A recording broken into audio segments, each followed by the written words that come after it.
तो दोस्तों आप सब लोगों को पता ही होगा कि भारत की तरफ से साल 2016 में फ्रांस से राफेल फाइटर एयरक्राफ्टों को परचेज किया गया था। और दोस्तों राफेल एयरक्राफ्टों को खरीदने के बाद अब फिर से भारत के द्वारा फ्रांस से 26 राफेल एम एयरक्राफ्टों को इंडियन नेवी के लिए परचेज किया जा रहा है, जिसके साथ इंडिया के पास टोटल 62 राफेल एयरक्राफ्ट हो जाएगा। लेकिन दोस्तों शायद भारत इन 62 एयरक्राफ्टों के साथ ना रुके, बल्कि इसके अलावा भी भारत की तरफ से और अतिरिक्त मात्रा में राफेल एयरक्राफ्टों को खरीदा जा सकता है। और दोस्तों ये डील असल में 114 फाइटर एयरक्राफ्टों के टेंडर के अंतर्गत होगा। यहाँ पे आप लोगों के जानकारी के लिए बता दूं कि साल 2018 में ही भारत के द्वारा इंडियन एयरफोर्स के 114 फाइटर एयरक्राफ्टों के जो टेंडर है उसे जारी किया गया था। और इस टेंडर में फिलहाल तक राफेल एयरक्राफ्टों को ही एक पसंद के रूप में देखा जा रहा है। मतलब ये जो एयरक्राफ्ट है यही फिलहाल सबसे स्ट्रॉन्ग दावेदार है। और दोस्तों इसी कारण की वजह से डसॉल्ट एविएशन के द्वारा भारत के MRFA टेंडर को जीतने के लिए अपने जो प्रयास है उसे और स्ट्रॉन्ग कर दिया गया। हालांकि दोस्तों अगर देखा जाए तो इंडियन एयरफोर्स के 36 और नेवी के 26 राफेल एयरक्राफ्टों के डील के साथ ऑलरेडी 114 फाइटर एयरक्राफ्टों के टेंडर में राफेल एयरक्राफ्टों के जो दावेदारी है वो स्ट्रॉन्ग हो चुका था। अब यहाँ पे दोस्तों आप लोगों की जानकारी के लिए बता दूं कि ये जो 114 फाइटर एयरक्राफ्टों का टेंडर है ये अब तक के भारत के द्वारा जारी किया गया सबसे बड़ा टेंडर है। रिपोर्ट के मुताबिक इसका लागत करीबन $20 बिलियन तक हो सकता है, जिसमें खाली एयरक्राफ्टों को खरीदा ही नहीं जाएगा बल्कि इन एयरक्राफ्टों को मेक इन इंडिया इनिशिएटिव के अंतर्गत भारत में निर्माण भी किया जाएगा और उस कंपनी को भी भारत को ट्रांसफर ऑफ टेक्नोलॉजी करना पड़ेगा। जबकि दूसरी तरफ दोस्तों ये बड़े टेंडर को देखते हुए भारत के सामने कई सारे अलग अलग देशों के द्वारा अपने एयरक्राफ्टों का ऑफर रखा जा चुका है और इन देशों की तरफ से भारत के इस टेंडर को हासिल करने के लिए भरपूर प्रयास किया जा रहा है, चाहे वो अमेरिका हो, यूरोप के देश हो या फिर रशिया हो। पर दोस्तों ऑलरेडी इंडियन एयरफोर्स को 36 राफेल एयरक्राफ्टों का सप्लाई करके और नेवी से 26 एयरक्राफ्टों के डील हासिल करके डसॉल्ट एविएशन एक तरीके से इस डील को हासिल करने को लेकर काफी अधिक पॉजिटिव भी है। अब दोस्तों देखा जाए तो डसॉल्ट एविएशन 114 फाइटर एयरक्राफ्टों के टेंडर को लेकर कोई सपना नहीं देख रहा है, बल्कि हकीकत में डसॉल्ट एविएशन इसे लेके काफी अधिक आगे है, क्योंकि 36 राफेल एयरक्राफ्टों के डील के साथ भारत में काफी हद तक राफेल एयरक्राफ्टों को लेकर डसॉल्ट एविएशन के द्वारा इंफ्रास्ट्रक्चर को तैयार किया जा चुका है और इंडियन एयरफोर्स के जो पायलट है वो एयरक्राफ्टों को लेकर ट्रेन भी है और एक तरीके से भारत के पास राफेल एयरक्राफ्टों के द्वारा इस्तेमाल किए जाने वाले कई तरीके का हथियार है। ऊपर से भारत अपने खुद के द्वारा बनाया हुआ हथियारों को भी इन एयरक्राफ्टों में इंटीग्रेट करना चाहता है और इन कारणों की वजह से भी डसॉल्ट एविएशन काफी अधिक पॉजिटिव है। जबकि दूसरी तरफ अगर देखा जाए तो पहले के डील में करीबन $1 बिलियन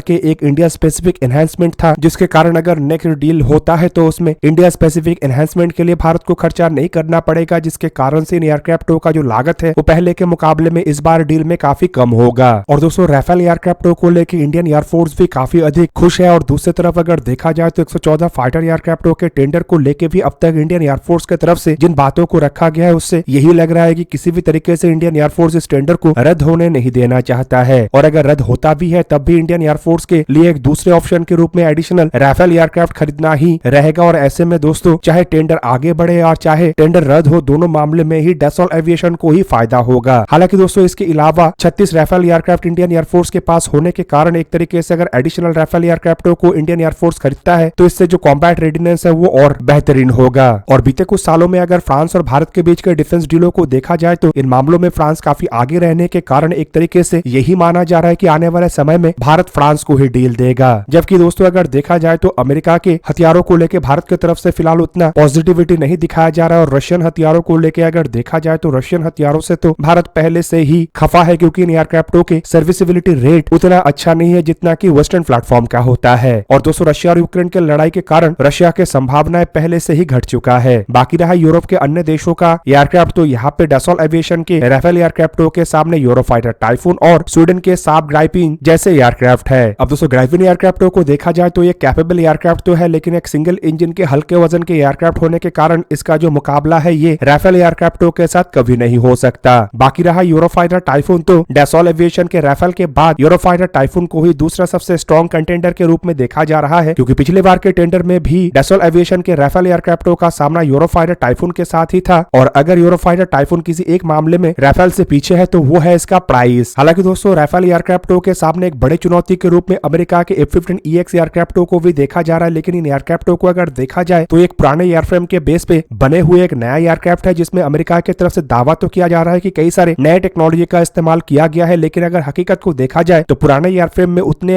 अधिक बदलाव नहीं किया गया और शायद ये भी एक कारण है जिसके वजह से अमेरिकी एयरफोर्स की तरफ से भी एक समय इन एयरक्राफ्टों को बड़े मात्रा में खरीदने का इरादा बनाया गया था, लेकिन बाद में इन एयरक्राफ्टों को खरीदने के इरादे को ऑर्डर ऑफ किया गया। और दोस्तों कुछ रिपोर्टों में दावा तो ये भी किया जा रहा है कि F-15EX एयरक्राफ्टों के अगर कीमत को देखा जाए तो ये काफी हद तक ज्यादा है और लगभग F-35 एयरक्राफ्टों के बराबर होने के कारण अमेरिका के द्वारा F-15EX एयरक्राफ्टों के जगह में F-35 एयरक्राफ्टों को खरीदने के तहत आगे बढ़ा जा रहा है। ऐसे में मुझे नहीं लगता है कि भारत की तरफ से F-15EX एयरक्राफ्ट को खरीदा जाएगा। और दोस्तों अगर किसी भी कारण से MRFA टेंडर रद्द हो जाता है तो अलग बात, नहीं तो संभावनाएं काफी अधिक है कि 62 राफेल एयरक्राफ्ट को खरीदने के बाद इंडियन एयरफोर्स की तरफ से 114 फाइटर एयरक्राफ्टों के टेंडर के अंतर्गत भी राफेल एयरक्राफ्टों के साथ ही आगे बढ़ा जाए। अब दोस्तों एक तरफ जहां पे विदेशी एयरक्राफ्टों को खरीदने को लेकर भारत की तरफ से एक बहुत बड़े टेंडर के तहत आगे बढ़ा जा रहा है, तो वहीं पे स्वदेशी तरीके से भी आर्म फोर्सेस की ताकत को मजबूत करने के लिए कई तरीके के स्टार्टअप्स की तरफ से काम किया जा रहा है। अब दोस्तों पहले तो भारत में ऐसे हथियारों का डेवलपमेंट केवल मात्र स्टेट ओन कंपनीज की तरफ से ही, जैसे कि हिंदुस्तान एरोनॉटिक्स लिमिटेड या फिर अन्य संस्थाओं के द्वारा ही किया जा रहा था, लेकिन अब कई सारे प्राइवेट कंपनी के साथ अब स्टार्टअप्स के द्वारा भी डिफेंस इक्विपमेंटों में हाथ आजमाया जा रहा है। और दोस्तों इसके ही फलस्वरूप भारत के एक प्राइवेट स्टार्टअप्स की तरफ से एक हाई स्पीड ड्रोन का डेवलपमेंट किया जा रहा है, जो कि 200 किलोमीटर पर आवर के रफ्तार में उड़ान भर सकेगा। दोस्तों रिपोर्टों में दावा किया जा रहा है कि बेंगलोर स्थित एक private startup flying wedge defence and aerospace company की तरफ से नरकयान नामक एक हाई स्पीड ड्रोन का डिजाइन किया जा रहा है, जो कि काउंटर ड्रोन ऑपरेशंस में इस्तेमाल हो सकेगा। दोस्तों ये जो हाई स्पीड ड्रोन है इसका सबसे खास बात यह है कि 200 किलोमीटर पर आवर के रफ्तार में क्रूज कर सकेगा और इवन 320 किलोमीटर पर आवर के रफ्तार में ये अटैक कर सकेगा। और नरकयान को असल में दुश्मन के ड्रोन के खिलाफ एक पोटेंशियल सिक्योरिटी के रूप में इस्तेमाल किया जा सकेगा।